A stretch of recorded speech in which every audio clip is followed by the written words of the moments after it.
London अब लड़कियों के लिए सीरिया से भी बदतर हो चुका है, क्योंकि आप देखिए कि लंदन की पुलिस एक आदमी के चंगुल से एक 16 साल की लड़की को नहीं छुड़ा पाई, जिसे बाद में कुछ सिख युवकों ने छुड़ा लिया। तो इस केस को सही से समझने के लिए आप पहले थोड़ा पाकिस्तानी ग्रूमिंग गैंग के बारे में जान लीजिए। तो नाम देखकर आपको पता चल ही गया होगा कि इसमें ज्यादातर पाकिस्तानी मूल के ही लोग हैं। तो ये ग्रूमिंग गैंग करते क्या है कि यूके में जो 9 से 16 साल की जो टीनेज लड़कियां होती हैं उन्हें ये अपना शिकार बनाते हैं। और शिकार बनाने के लिए ये करते क्या है कि इनकी गैंग में जो भी गुड लुकिंग या थोड़ा स्मार्ट दिखता है वो बंदा सोशल मीडिया के जरिए या फिर जिस समय स्कूल की छुट्टी होती है उस समय वहां जाकर लड़कियों को चिन्हित करता है, और जो भी लड़की उसे थोड़ी वनरेबल दिखती है उससे बातचीत करेगा, उससे फॉलो करेगा, उससे दोस्ती कर लेगा और फिर उस पर लव बॉम्बिंग करेगा। यानी कि पहले उससे शादी का वादा करेगा, महंगी डेट्स पे ले जाएगा और महंगे महंगे गिफ्ट्स देगा, और ऐसे ही धीरे धीरे करके उसे उसके घर वालों और दोस्तों से दूरियां करवाएगा और अपने नजदीक ले आएगा। और फिर जब वो लड़की उस पर पूरा विश्वास कर लेती है तब उसे ये अपने साथ लिव इन में रखना स्टार्ट कर देगा और फिर उसका शारीरिक शोषण करेगा और उसे रिकॉर्ड भी करेगा। इसके बाद इस गैंग के सभी लोग मिलकर उसका गैंग करेंगे, और अगर वो इसका विरोध करेगी तो उसे उसके प्राइवेट वीडियोस वायरल करने की धमकी दी जाएगी, और यही थ्रेट देकर उसे उसकी सहेलियों को भी वहां लाने के लिए ब्लैकमेल किया जाएगा। तो क्योंकि अब ये पूरी तरह से इस जाल में फंस चुकी है और निकलने का कोई तरीका है नहीं, तो इसका इसी तरह से कई महीनों या सालों तक ये सभी लोग इसका शोषण करते रहेंगे और इसके बाद इसे वेश्यावृत्ति करने में लगा देंगे और इससे पैसे कमाएंगे। इन सब से तंग आकर कुछ लड़कियां तो अपनी जिंदगी समाप्त कर लेती हैं और कुछ इस नरक को झेलती रहती हैं।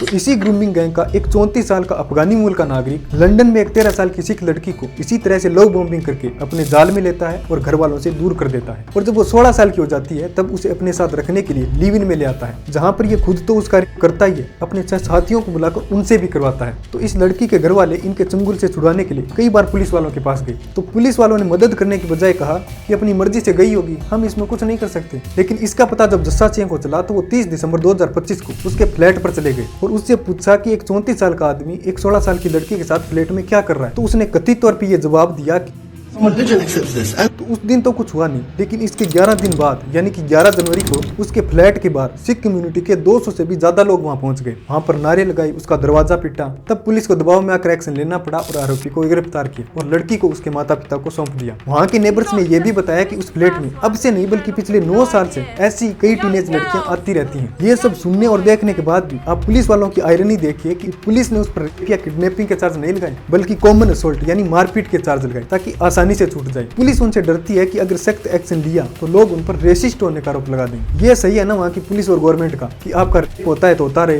अगर छोटी छोटी बच्चियों को वेश्यावृत्ति में धकेला जा रहा है तो धकेलते रहे, लेकिन हम एक्शन नहीं लेंगे क्योंकि लोग रेसिस्ट बोल देंगे। और ये तो आप भी सोचिए कि लंदन को कोई रेसिस्ट बोले, ये उनके लिए कितने शर्म की बात है। ये रेप वगैरह होना तो उनके लिए बहुत प्राउड की बात है।